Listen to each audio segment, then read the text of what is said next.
Hi, I watched the fourth Final Destination film as part of my run through the series, with the string of high school characters again attempting to evade death's plans for them after one of them has a premonition of an impending catastrophe and helps themselves and various others escape before death strikes, with the malignant force then setting various traps for them to fulfill its plans. This is from the director of the second film, which I really enjoyed, David Ellis, and is from Eric Bryce, one of the writers of the second film. However, it is the worst film in the series by some margin.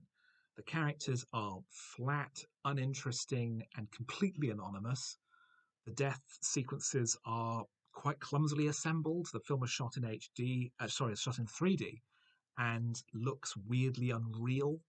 A lot of the death traps are caused by, as in the third film, machinery that doesn't work that way in real life, or characters being careless and stupid, bringing about their own demise, rather than death being this unstoppable force that you can't get away from, regardless of how clever and intelligent and thoughtful you are. As a result, the film is really quite a damp squib. I think it was one of the worst films I've seen from 2009. And there's there's really very little to say about it because it's such a dull, insubstantial film. I had a look at the clock when I was watching it and realised that there's literally about an hour and a quarter of material here. It's padded out to an hour and 22 with two credit sequences.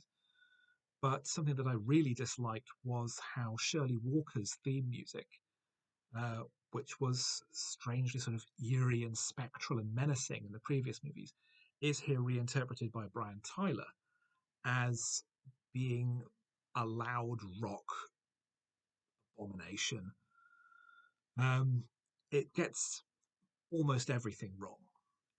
There's no sense of believability. There's no sense of reality to it. There's no sense of death as this unstoppable force. Instead, it's characters pratfalling themselves into an early grave.